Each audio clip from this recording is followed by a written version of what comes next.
橫越歐洲，籌備經年，不知天文數字。史上第一套有味動畫，Lofty 甜到流之歐洲漫遊，製作集3。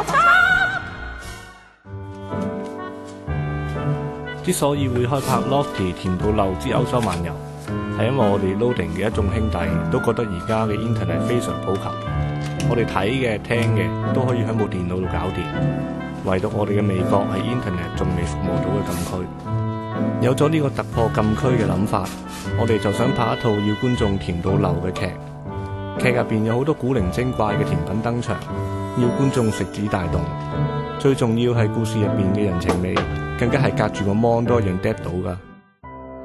個故仔咧係講女主角 Yankee 走勻歐洲唔同嘅城市，去揾翻一份佢細個食過嘅甜品。至於點解佢咁執着，除咗因為嗰下甜味令佢終生難忘之外，更加重要咧係呢隻甜品其實係牽涉佢爸爸嘅失蹤噶。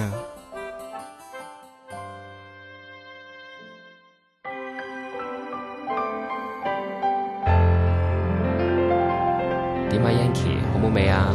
好好食啊，爸爸。傻女嚟嘅，咁中意食嘅話，爸爸嗌多件俾你食啦，好唔好？好嘢。嗱，爸爸而家要出去，你乖乖地喺度食埋嘅甜品，好快就翻噶啦，知冇？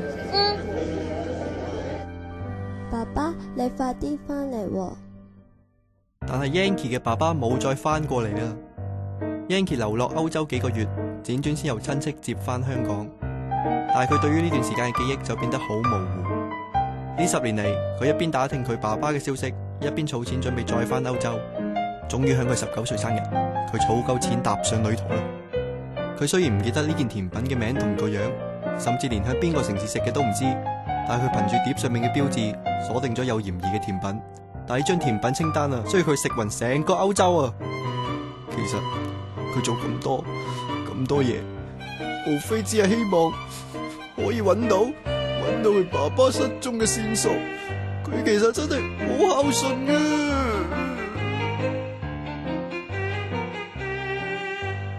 你咪講到個古仔咁慘情先啦。其實 Yankee 嘅性格率直得嚟，有啲傻更更，去咗好多唔同嘅地方，亦製造咗好多笑料。外表酷到痹嘅佢啊，其實就口硬心軟，仲幫咗好多人解決問題添啊。當然仲有佢嘅好拍檔兔仔立 B 啦。雖然佢有啲貪心，有啲懶散，又有啲牙刷，仲有啲污糟添，但係其實佢對 Yankee 係非常忠心噶，好似嗰場落水戲咁啦。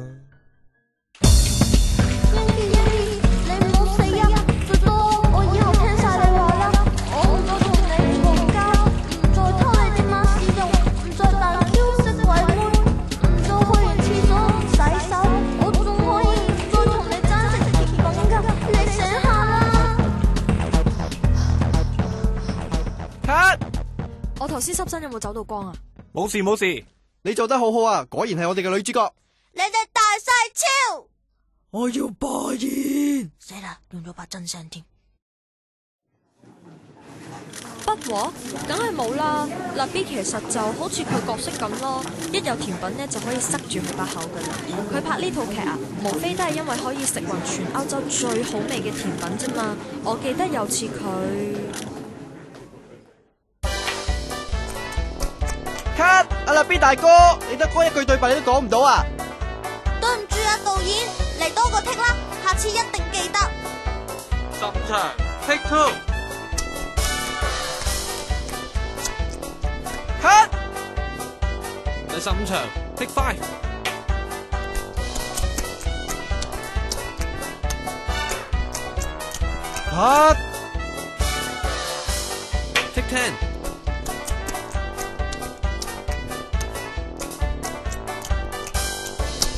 佢為咗呃甜品食，連專登 NG 呢啲屎橋都用埋。你話佢點會罷演呢？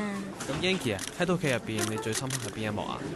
深刻啊，有好多喎。呢套劇入邊呢，我就有好多動作場面嘅。有一幕呢，就係講我俾奸人追殺，要喺巴黎鐵塔個頂度跳落嚟啊。雖然呢，就做足安全措施，我又有啲功夫底，但係咁高，你都咪話唔驚啊！走啊！俾我捉到你，你就死啊！